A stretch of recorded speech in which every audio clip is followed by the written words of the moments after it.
Hello everyone, welcome back to my channel. कैसे हैं आप सब? मैं बिल्कुल ठीक हूँ और आशा करती हूँ आप भी बिल्कुल अपने घरों में स्वस्थ होंगे और मस्त होंगे।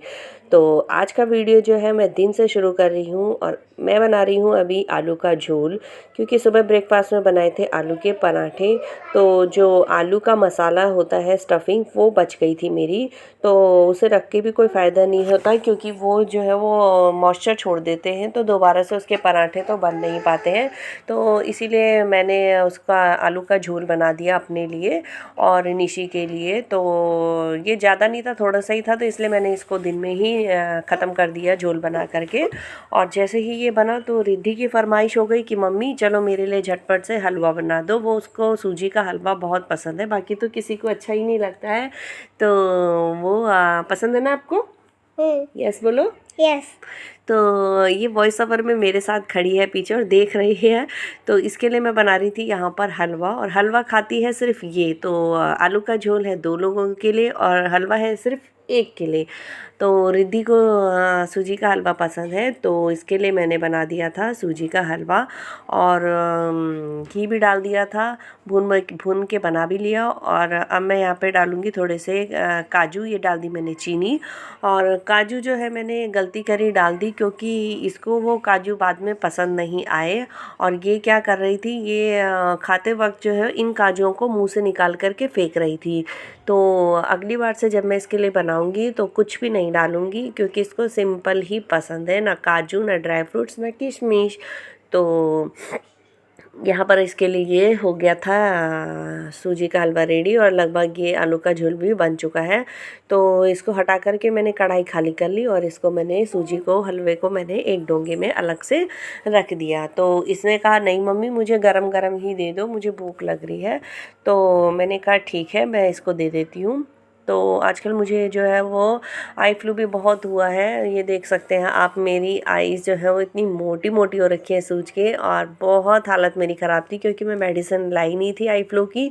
तो इसलिए मेरा जो फ्लू था वो 5 से 6 दिन तक चल गया था, और काफ़ी पेन भी हुआ, स्वेलिंग भी थी, और बहुत ज़्यादा आईज़ में खुजली थी। तो इसने जो बेडशीट में थोड़ी देर पहले ही पानी डाल दिया था, तो इसलिए मैं बेडशीट बाहर डाल कर आ गई थी, और इसको मैंने कहा बेटा नीचे बैठ कर खाओ। तो ये जैसे ही मुँह में डाल रही थी तो इसको गरम गरम लग गया था। तो इसको मैंने कहा थोड़ा धीरे धीरे खाओ, गरम है, आराम से खाओ। तो फिर ये अपना मज़े से खा रही थी। पहले छोटे में होता है बच्चों को खिलाना पड़ता है, बट अब थोड़ी बड़ी हो गई है तो ये अपने आप से खा लेती है। तो ये अपना एंजॉय कर रही है। तो इनके लिए मैंने बना रही थी यहाँ पे तोरी की सब्ज़ी। ये दिन में राइस नहीं खाते हैं इसके पापा, तो इन्होंने बोला था कि मेरे लिए चून की रोटी और तोरी की सब्ज़ी बना देना। तो मैंने कहा ठीक है, दाल दाल डेली डेली भी खा के बोर हो जाते हैं, तो मैंने इसलिए आज दाल नहीं बनाई, और तोरी की सब्ज़ी और आलू का झोल जो है वही बनाया। तो यहाँ पे मैं जो है वो तोरी छील रही हूँ। बच्चे जो हैं वो तोरी, चचिंडा हो गया, लौकी हो गई, ये चीज़ें खाते नहीं हैं, बट आजकल पापा हैं तो ये डर के मारे थोड़ा खा भी ले रहे हैं, नहीं तो मेरे साथ तो ये कुछ भी नहीं खाते हैं। और अभी तोरी चचिंडा जो है वो इस बार तो किसी के लग भी नहीं रहे हैं, तो मार्केट से लाओ तो फिर भी खा ली जाती है। और अगर अपने घर में होती है तो बिल्कुल भी नहीं खा पाते हैं हम, क्योंकि देख कर ही मन जो है वो भर जाता है। तो बस ये चचिंडे मैंने यहाँ पर छील लिए हैं, और ये इनको धो के वॉश करके मैं इनको काट लूँगी। और अब इसको बनाने की कर लेते हैं तैयारी। तो यहाँ पर मैं थोड़ा सा लहसुन जो है वो ओखली में कूट रही थी, और अब मैं चढ़ा दूँगी झटपट से कढ़ाई।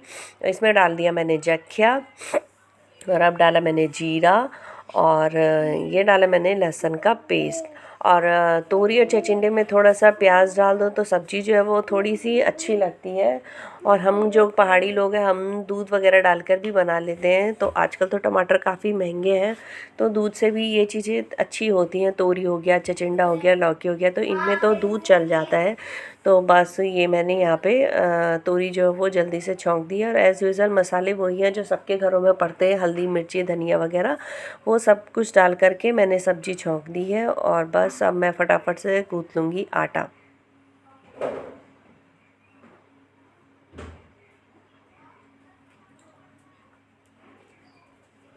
तो ये मैंने चून का आटा इन्हीं के लिए गूँथा है, क्योंकि हम लोग तो खाते नहीं है दिन में रोटी, हम तो राइस ही लेते हैं। बट ये जो है वो रोटी ही ज़्यादा खाना पसंद करते हैं, तो इनके लिए 2 चून की रोटी मैंने डाल दी है और मैं लगा दूँगी इनकी थाली। तो ये रख दिया मैंने आलू का झोल, ये तोरी की सब्ज़ी और ये हलवा, और ये रख दी मैंने इनके लिए चून की रोटी। तो यहाँ पर लगा दूँगी मैं थोड़ा सा घी, और घी जो है मुझसे लग गया ज़्यादा तो मैं वापस से इसमें डाल दूँगी। और ये हो गई है इनकी प्लेट रेडी, और निशी ने काट दी है जल्दी से। Hello everyone, welcome back to my channel. कैसे हैं आप सब? मैं बिल्कुल ठीक हूँ, आशा करती हूँ आप भी अपने घरों में बिल्कुल स्वस्थ होंगे और मस्त होंगे। तो अभी बज रहे हैं सुबह के 8, और मैंने नहा धोकर फ्रेश होकर झाड़ू पोछा कर लिया है, नहा गई हूँ, पूजा कर ली है। और आज मैं आपके साथ शेयर करूँगी, मैं बना रही हूँ ब्रेकफास्ट में पोहा। तो उसकी रेसिपी मैं आपके साथ शेयर करने जा रही हूँ। मैं जिस तरीके से बनाती हूँ, आप कैसे बनाते हैं प्लीज़ मुझे कमेंट में बताना, और मैं जिस तरीके से बनाती हूँ मैं आज आपके साथ शेयर करूँगी। तो चलो बनाते हैं पोहा। तो ये है अगले दिन का क्लिप, और ब्रेकफास्ट की हो रही है तैयारी। तो बच्चों ने बोला मम्मी पोहा बना दो, रोटी सब्जी नहीं खानी है। तो पोहा ये लाए हुए थे परसों कैंटीन से पैकेट्स। तो यहाँ पर मैंने डाली है मूंगफली, और मूंगफली को थोड़े से पहले भून लो तो वो बाद में क्रंची क्रंची सी हो जाती हैं, तो टेस्टी भी लगती हैं। तो पोहा सब अपने अपने तरीके से बनाते हैं, हर किसी का अपना मेथड होता है। यहाँ पर मैंने डाल दी है प्याज, थोड़ा कड़ी पत्ता, और ये मैंने लहसुन का पेस्ट बनाया हुआ है। तो हर आदमी का अपना लाइफस्टाइल होता है, अपना तरीका होता है। ये डाल दी मैंने हरी और लाल मिर्च, तो बच्चे तीखा नहीं खाते हैं तो मैंने थोड़ी सी ही डाली है, 2-3 लाल मिर्च। और पोहा भी बहुत तरीके से बनता है, हर कोई अपने तरीके से बनाता है। तो मैंने आज अपना मेथड जो है वो आपके साथ शेयर करा है। ये मैंने डाल दी है टमाटो की प्यूरी, और थोड़ा सा मैंने डाला है सॉस, क्योंकि बाद में बच्चे जो हैं वो अपने हिसाब से ऊपर से डाल लेंगे जिसको जितना सॉस चाहिए, तो मैंने थोड़ा ही डाला है। और ये मसाले जैसे पड़ते ही हैं वो डाले हैं, और ये थोड़ी देर इस मसाले को थोड़ा पकने दूंगी। और तब तक मैंने पोहा धो करके, और ये पोहा ज़्यादा अपने पोहा को धोना नहीं है, क्योंकि ये जो है वो ज़्यादा अगर पानी में आप धो दोगे या थोड़ी देर पानी में भी रख लोगे तो पोहा जो है वो चिपक जाता है आपस में, जैसे चाउमीन या मैक्रोनी होती है उस तरीके से। तो इसको भी बस बनाने से 5 मिनट पहले धो करके अच्छे से वो कर लेना है, ताकि इसमें पानी थोड़ा सा भी अब्जॉर्ब कर देना है पानी को, नमी नहीं रहनी चाहिए पोहे में। तो बस ये ऊपर से डाल दिया है मैंने ये मूंगफली, और अब मैं इसमें डाल दूँगी ऊपर से निचोड़ दूँगी नींबू। और नींबू जो हैं ये अपने ही घर के हैं, मेरी मम्मी के यहाँ पे लगे हुए हैं, तो ये अपने ही घर के नींबू है, तो इनका टेस्ट तो बहुत ही अच्छा होता है। तो बस रेडी है मेरा पोहा।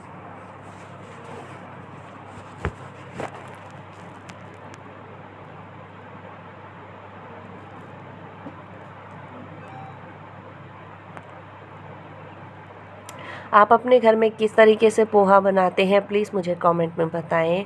और आप मेरी वीडियो को, मेरा पोहा तो हो चुका है रेडी, और अब मैं आपको इसका टेस्ट करके बताऊंगी, ठीक है।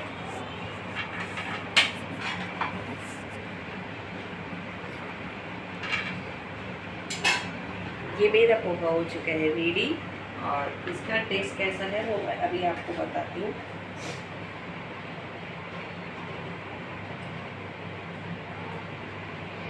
बहुत यम्मी है, आप भी अपने घर में ही बनाना।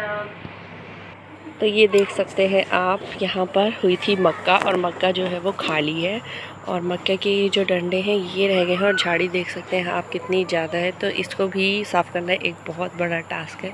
तो आज चलो इसी की कर देते हैं सफाई, और देखते हैं कितना टाइम लगता है और कितना आज कर पाती हूँ। तो मक्के तो अब खा लिए हैं, तो अब खाया है तो बस उसकी सफाई भी करनी तो बनती ही है। तो अब ये मक्के खाने के बाद सबसे बड़ा सर में दर्द होता है मुझे, तो ये इसके डंडे निकालना। और अभी तो ये निकल गए तो ठीक है, अगर इनको अभी ना निकालो तो ये जून अभी अगस्त का महीना, सितंबर तक तो ये ऐसे हो जाते हैं कि पत्थर जैसे हो जाते हैं, ये निकलते ही नहीं है। बट आजकल जो है वो बारिशें हो रही हैं तो सॉफ्ट है, फटाफट हाथ से ही निकल जा रहे। बट मेरे हाथों में इतने छिल गया था, इतना ब्लड भी आने लग गया था, हाथ कट गए थे इन झाड़ियों से। तो ये देख सकते हैं आप कितनी झाड़ी हुई है। और खेत का काम तो आप इस घास को कितना भी हटा लें ये हर दूसरे दिन हो ही जाता है। तो बच्चों के साथ साथ ये खेत का काम करना भी बहुत मुश्किल होता है, इसके लिए भी अलग से टाइम निकालना पड़ता है। और टाइम निकालने के साथ साथ ये बहुत मेहनत का काम है। और जब छोटे बच्चे रहते हैं तो वो भी क्या करते हैं, मेरे बच्चे तो खेत में मेरे साथ ही आ जाते हैं। तो यहाँ पर देख सकते हैं आप, आधे से ज़्यादा मैं साफ़ कर चुकी हूँ और मुझे लग गए थे पूरे 2 से 3 घंटे। नाश्ता करते ही 10 बजे मैं खेत में आ गई थी और कब 1 बज गया मुझे पता ही नहीं चला। और घास इतनी थी, झाड़ी इतनी थी कि क्या कहते हैं कि ये साफ़ तो करते करते ये देख सकते हैं आप, इतना मैंने साफ़ कर लिया है। 2 घंटे और मैंने यहाँ से लेकर के यहाँ से पूरा वहाँ तक घास साफ़ किया है। और अभी 1 दिन का काम और है, इतना साफ़ हो चुका है, इतना ही उधर घास है। तो इसी तरीके की अगर आपको मेरी वीडियो थोड़ी भी पसंद आती है तो प्लीज़ उसे लाइक कीजिएगा, शेयर कीजिएगा और हाँ, कमेंट तो ज़रूर कीजिएगा। मिलती रहूँगी आपको इसी तरीके की और वीडियो के साथ। Till then bye bye.